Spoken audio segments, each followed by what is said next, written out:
권력자 대신 감독자에게 돌아왔으니까 이제는 아내의 역할도 잘 감당하고 자기 남편에게도 순종하라. 이 말을 들으면 그 아내들이 좀 화가 나는 수도 있어요. 뭘 남편에게 순종해, 동등한데. 그러지만 여기에 남편은 그리스도를 머리로 삼는 남편이에요.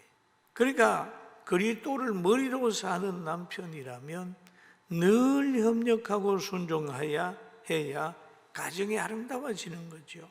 또 한 가지는 말씀을 순종하지 않은 자라도 아내의 행실로 말미암아 구원을 받게 하려 함이니라. 그 아내의 행실 굉장히 중요합니다. 성공하는 사람들에 보세요. 다 아내의 역할이 상당히 큽니다. 너희의 두려워하며 정결한 행실을 봄이라. 정결한 행실을 봄이라. 아내의 정결한 행실을 봄이라. 그것이 바로 남편이 감동을 받아서 예수 그리스도를 믿게 되는 거죠. 그러나 여기에 최초의 하와는 아담을 타락시키는 데 기여했다면 오늘 신약에 와가지고는 아내가 남편을 구원시키는데 먼저 기여하기를 바라는 부분들이 여기에 있는 거예요. 그리고 잠언서에도 보면 그런 말이 있습니다. 3장 10절에 보면 누가 현숙한 여인을 찾아 얻겠느냐. 그의 값은 진주보다 더하니라. 그 아름다운 내적으로 무장되고 복음이 있는 아내는 진주보다 귀하다. 여러분 살아보면 압니다. 그 한 사람의 잘 믿는 여인이 그 가정에 들어가서 온 가문을 다 구원시키는 현숙한 여인은 가정을 세웁니다. 그래서 잠언서 14장 1절에도 그런 얘기를 하죠. 같이 한번 볼까요? 지혜로운 여인은 자기 집을 세우되 미련한 여인은 자기 손으로 그것을 허느니라. 지혜로운 여인은 늘 자기 집을 세웁니다.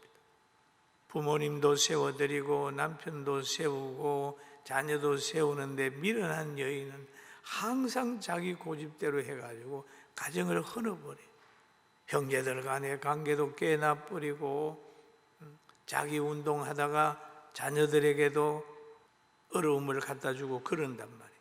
그런데 성경 속에 현숙한 여인으로 살았던 이로 인하여 그 가정이 굉장히 나라와 종족에게 존경을 받는 사람들이 많이 있습니다. 여인의 역할이 매우 위대하다, 귀하다. 그러면 여기에 보면 두려워하고 정결한 행실, 그래 외모로 하지 마라. 사람은 그렇게 외모에 영향을 받지 않는다.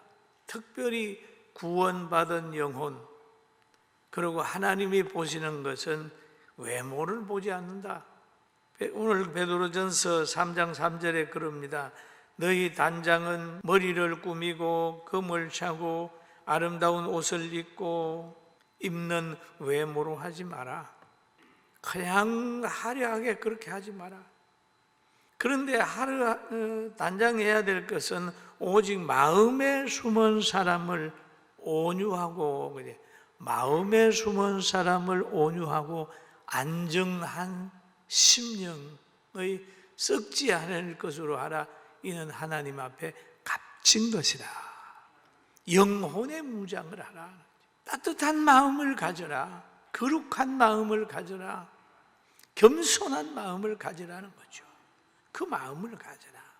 속사람으로 무장하라. 마음 무장하라는 거예요. 오직 마음에 숨은 사람이라고 하죠. 온유하고 안정되고 심령에 썩지 아니할 것으로 하라.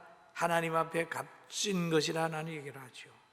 그런데 여기에 베드로는 마음에 숨은 사람이라고 표현했는데 바울 사도는 속사람이라고 표현하고 있습니다. 속사람. 구원받은 영혼을 말하는 겁니다. 복음으로 성령으로 무장된 심령을 의미하는 거죠. 심령 천국 이루고 심령의 성령으로 무장하라는 말씀입니다. 그리고 또 여기에 5절에 보내 전에 하나님께 소망을 두었던 거룩한 부녀들도 이와 같이 자기 남편에게 순종함으로 자기를 단장하였나니라고 얘기를 합니다.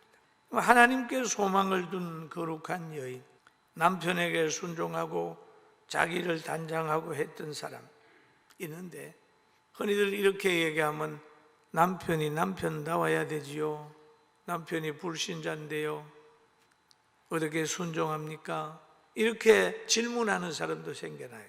근데 오늘 여기에 예화를 들었던 분이 누구냐 하면 아브라함의 아내 사라를 예화를 듣고 있습니다.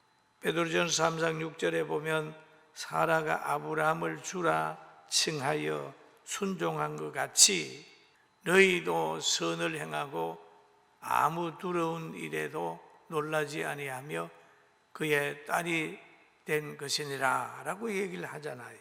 우리가 지금 믿음의 반열에 서 있습니다. 그는 이 아브라함의 아내가 아브라함에게 한 일을 우리가 살펴보는 거예요. 하나님이 아브라함에게 그럽니다. 아브라함아, 너는 본토 친척 아비집을 떠나 내가 너에게 지시할 땅으로 가라 라고 얘기를 합니다. 그리고 내가 너로 큰 민족을 이루고 내게 복을 주어 내 이름을 장대하게 하리니 너는 복이 될지라 라고 얘기를 합니다. 너를 축복하는 자에게는 내가 복을 내리고 너를 저주하는 자에게는 저주하리니 땅의 모든 족속이 너를 인하여 복을 받으리라 라고 얘기를 합니다. 여러분, 이사를 가는데 남자가 좌우해요, 여자가 좌우해요? 하나님이 그런다고 우리 떠나야 됩니다. 그럴 때 사라는 노 하지 않았습니다. 왜 어디로 가는데? 왜 떠나야 되는데? 나는 못 가. 뭐 그럴 수 있죠. 그런데 믿음으로 가는 거기 때문에, 믿음으로 하는 거기 때문에 사라는 아브라함에게 순순히 따라갔습니다.